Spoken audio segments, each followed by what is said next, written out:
وهدى ورحمة للمؤمنين. اعوذ باللہ من الشیطان الرجیم، بسم اللہ الرحمن الرحیم۔ آیت نمبر 26۔ یہ جو آیت ہے قرآن پاک کی چند مخصوص بہترین اور بیسٹ دعاؤں میں سے ایک دعا ہے۔ ویسے تو قرآن کی ہر آیت ہی بہترین ہے، لاجواب ہے، لیکن کچھ ایسی آیات ہوتی ہیں جب آپ پڑھتے ہیں تو آپ کا دل اللہ کی محبت سے، اللہ کی خشیت سے، اللہ کے رعب سے بھر جاتا ہے۔ کم از کم میرے ساتھ تو ایسا ہوتا ہے۔ تو یہ جو آیت ہے یہ ان چند بہت ہی خوبصورت آیات میں سے ایک آیت ہے، دعا بھی ہے۔ تو آئیے اس کو پڑھتے ہیں۔ قل اللہم مالک الملک، کہہ دیجئے، نبی صلی اللہ علیہ وسلم سے کہا جا رہا ہے کہ اے نبی آپ کہہ دیجئے، اللہ کے حضور کہہ دیجئے کیا، کہ اے اللہ تو بادشاہ ہے، مالک ہے، مختار ہے۔ کس کا؟ ملک، یہ پوری بادشاہت اللہ کی، پوری کنگڈم اللہ تعالیٰ کی، یہ پوری کائنات کا اللہ تو بادشاہ ہے۔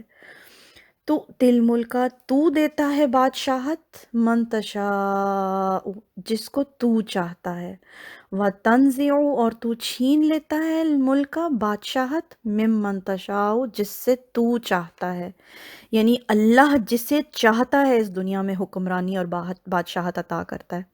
بڑے بڑے بادشاہ اللہ نے بنائے اس دنیا میں، نمرود اور فرعون جیسے، اللہ نے ان کو بادشاہ بنایا، لیکن کبھی کبھی اللہ حکمرانی دیتا ہے، لوگوں کے لیے عبرت بنا دیتا ہے ان کو، اور کبھی کبھی اللہ حکمرانی دیتا ہے اور لوگ رہتی دنیا تک ان کا نام یاد رکھتے ہیں۔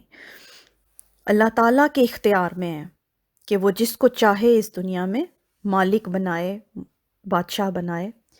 آگے اللہ کہہ رہے ہیں وَتُعِزُّ مَن تَشَاءُ وَتُذِلُّ مَن تَشَاءُ، اور تو عزت دیتا ہے جس کو تو چاہتا ہے اور تو ذلیل کرتا ہے جس کو تو چاہتا ہے۔ یعنی عزت اور ذلت کا معیار ہماری سوچ نہیں ہے، ہماری سوچ بہت محدود ہے۔ اللہ کی پلاننگ اور اللہ کا جو ایک انداز ہے وہ ہماری سوچ سے کہیں زیادہ بلند ہے۔ یعنی بعض دفعہ اللہ فقر کے اندر بھی عزت عطا کر دیتا ہے، جیسے حضرت ابوبکر صدیق دیکھیں کہ 2 سال ان کی صرف خلافت رہی ہے، ٹھیک ہے، اور کیا تھا ان کے پاس؟ فقر میں ساری زندگی گزری، سارے گھر کا سامان لا کے دے دیتے تھے ہر دفعہ، لیکن رہتی دنیا تک جو ہے ان کا نام قائم ہے۔ بعض دفعہ فقر میں عزت ہے، بعض دفعہ امیری میں ذلت ہے، جیسے فرعون اور جیسے نمرود، بہت بڑی کنگڈم تھی ان لوگوں کی، لیکن کیا تھا؟ ذلت اور رسوائی۔ تو یہ جو عزت اور ذلت کا معیار ہے نا، یہ اللہ کے پاس ہے۔ اللہ جسے چاہتا ہے عزت دیتا ہے، جسے چاہتا ہے ذلیل کرتا ہے۔ بیدک الخیر، اللہ تیرے ہاتھ میں ہے ساری بھلائی، یعنی سب خیر میرے رب تیرے ہاتھ میں ہے، چاہے تو فقیر کو بادشاہ کر دے، چاہے تو بادشاہ کو فقیر کر دے۔ ایک تو اس کا یہ مطلب ہے بیادک الخیر کا، بہت خوبصورت، یہ چھوٹے سے 2 لفظ کا جملہ ہے بیادک الخیر، اور اتنی بہترین اس میں بات ہے کہ ساری خیر اور ساری بھلائی اللہ تعالیٰ کے ہاتھ میں ہے۔ یعنی اگر خیر چاہیے تو صرف اور صرف اللہ سے مانگو، ساری خیر کی چابیاں اللہ کے پاس ہیں۔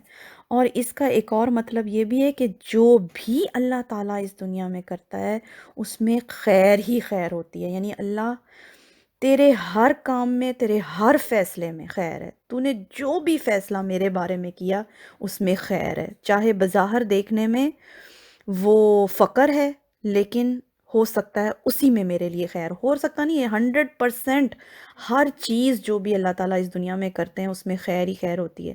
سوچے نا ذرا کہ ایک درخت کا ایک پتا زمین پر نہیں گرتا، اللہ کو اس کا علم ہوتا ہے۔ اس کائنات میں جو کچھ ہو رہا ہے وہ سب کا سب اللہ کے حکم سے ہو رہا ہے، اللہ سب جانتا ہے، اور اللہ ہر چیز میں اللہ کی بھلائی جو ہے وہ پوشیدہ ہے۔